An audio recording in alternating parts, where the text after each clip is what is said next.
पूर्वतन मान्यवर विधायक बालीपाटना असेंबली निर्वाचन मंडली 1985 रु 1990 पर्यंत से कांग्रेस दल मान्यवर विधायक थिले बालीपाटना विधानसभा निर्वाचन मंडली एवं द्वितीय थर पुणी 2000 रु 2004 जयदेव निर्वाचन मंडली विजु जनता दल मान्यवर विधायक थिले दुई थर मान्यवर विधायक रही आज श्री राघव चंद्र सेठी महोदय आमर सहित सम्मिलित होती भारतीय जनता पार्टी को परित्याग करी आमे ताको स्वागत करुचु अभिनंदन करुचु। दीपक कहया चाहिए मान्यवर पूर्वतन विधायक श्री राघव चंद्र सेठी महोदय के विषय से पूर्वतन सभापति अर्बन कोऑपरेटिव बैंक भुवनेश्वर ता सहित से जड़े एडवोकेट भुवनेश्वर कोर्ट एवं हाईकोर्ट रे से उपसभापति थिले SC ST MLN MP council of Odisha एवं लंबा राजनैतिक जीवन रे से जो प्रकार भाव रे शेड्यूल्ड कास्ट एवं शेड्यूल्ड ट्राइब कम्युनिटी पाई अनुसूचित जाति एवं अनुसूचित जनजाति को पाई कार्य करि आछंती सामाजिक सुरक्षा एवं सामाजिक न्याय क्षेत्र रे ताकर जो अवदान रही एटा उल्लेखनीय एवं निश्चय मान्यवर पूर्वतन विधायक श्री राघव चंद्र सेठी महोदय आज यही मिश्रण रे केवल जे जयदेव निर्वाचन मंडली विजु जनता दल आहरी सशक्त है सेटा नुह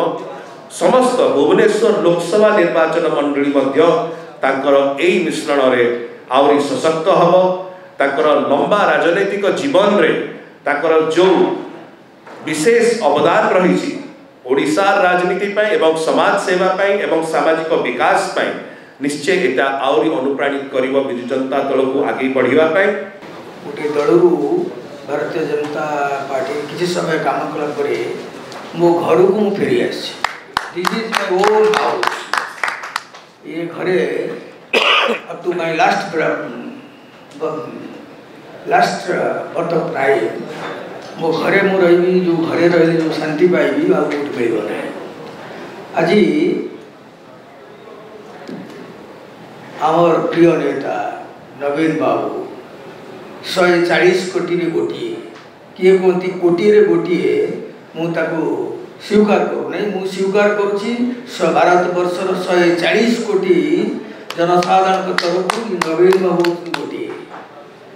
एवं नवीन बाबू जड़े व्यक्ति सहित काम कर सुजोग मत मिलता एवं संपर्क अच्छी किंतु जड़े महत व्यक्ति अतुलनीय पर्सनालिटी व्यक्तित्व सहित क्या तुलना कर मत ठीक हवा ना दिने मत कही Naveen Babu Raghav Babu I am too much tired मुझे उत्तर कही no no that hand You will continue more than 20 years.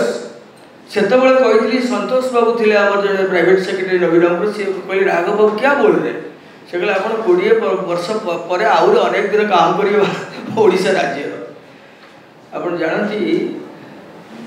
आम राज्य विकास पाई सारा पृथ्वी रे अधा होउछनी महिला किंतु आमे उदाहरण ओडिशा राज्य हमर एक उदाहरण मोर देन 60% महिला से 70% महिला जो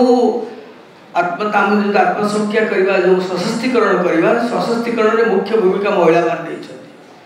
महिला को गुरुत्व दवा गोटे देवत्व काम प्रभु जगन्नाथ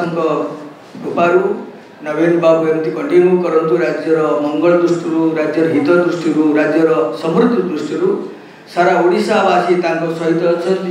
एवं मु गोटे साधारण मनुष्य हिसाब से बुलीच मूषा भली ये दल मजबूत पाई काम करी नवीन बाबू हाथ मुठा टाण करने काम करी